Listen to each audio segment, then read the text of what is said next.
Jinger Duggar Vuolo grew up on TV. You've seen the show for 7 years. She was on the reality show. It was called 19 Kids and Counting. Followed her parents, that's Michelle and Jim Bob Duggar, and their 19 kids. Jinger is the sixth oldest Duggar sibling. Now, the family were devout members of a strict fundamental Christian sect and shared every aspect of their lives with their audience. The show was canceled back in 2015 after it was revealed that the oldest son, that was Josh, had abused 5 underage girls, including some of his sisters. In 2023, Jinger published Becoming Free, Indeed, My Story of Distangling Faith from Fear. In it, she deconstructs the, quote, cult-like belief system that she was raised in. And now she's here. She's got another book. The first was a bestseller. I'm thinking this one's on its way, too. This is called People Pleaser, Breaking Free from the Burden of Imaginary Expectations. We're, Jinger, very glad to have you in the studio. It's good to see you. Thank you, Gayle. But I want to point out first that you and your husband, who you describe as joy personified, maybe we all describe our spouses that way, Jeremy. Right. It's beautiful. But you and your husband and your 2 daughters, and you have a baby boy on the way. Yes. Live in Los Angeles now. Is your house all right? I'm thinking it is because you're here. Yeah, thank you for asking. It has been a difficult time for everyone in LA, and we are so blessed to have had our home spared. We're outside of the fire zone as of now, but many of our friends have been less fortunate, and our prayers are with all of LA right now. We all feel that. Let's talk about your book, because you talk about the way you were raised, and you have criticized the way you were raised, but you said that atmosphere certainly contributed to your people-pleasing tendencies.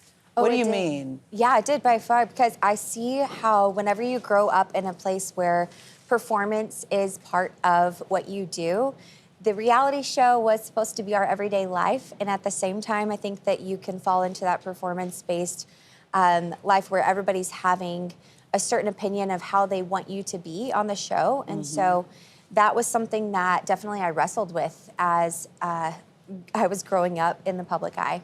I know, just think of 19 and counting. It was interesting reading this book when you said, I thought that was normal at the time to have 14 children at the time. You thought that was a normal life, and that's how people lived. That was all I knew, was having a whole bunch of siblings and then also filming from the age of 10 until 27.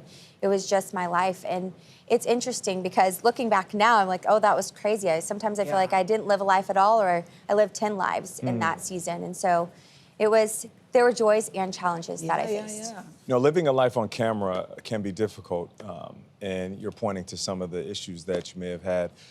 Writing a book, though, it seems like that is unveiling yourself to the world. And being a people pleaser, you oftentimes want to please the readers, but you also want to tell your truth. How did you battle with that duality? It's interesting because whenever you look at the bigger picture of what people actually want to hear, they want to see your real life. And that was something that was hard for me for so many years, to get to that place where I was willing to open up and share. And when I wrote Becoming Free Indeed, getting to that place where I was willing to speak up against the teachings that I was raised under was hard and scary. Where did you get that courage from? Well, the thing was, I was the last person who wanted to say anything, but when all of these issues were coming up in the public, no one was saying anything. And I, as a people pleaser, was the last person who wanted to speak up, but I knew I had to. I was compelled to speak up because it was harming people. These teachings were dangerous, they were false, and so somebody had to speak up. I was the last person who wanted to do it, but that gave me the courage to do it, is speaking up because I saw friends who were being harmed by it. They were being put in a place that was so damaging. So where do things stand these days in terms of your relationship with the rest of your family? I would say that it can be complicated at times with different members of my family. Most of them I get along pretty well with. My siblings, my mother, oh, she's the sweetest thing in the world. You dedicate the book to your mom. I do, because she is such an angel. Like, she is a gem. And I'm so thankful to have strong relationships with most of my siblings, and there are some it still is a little bit difficult. I love some of the chapter headings. Desperate is not a good look.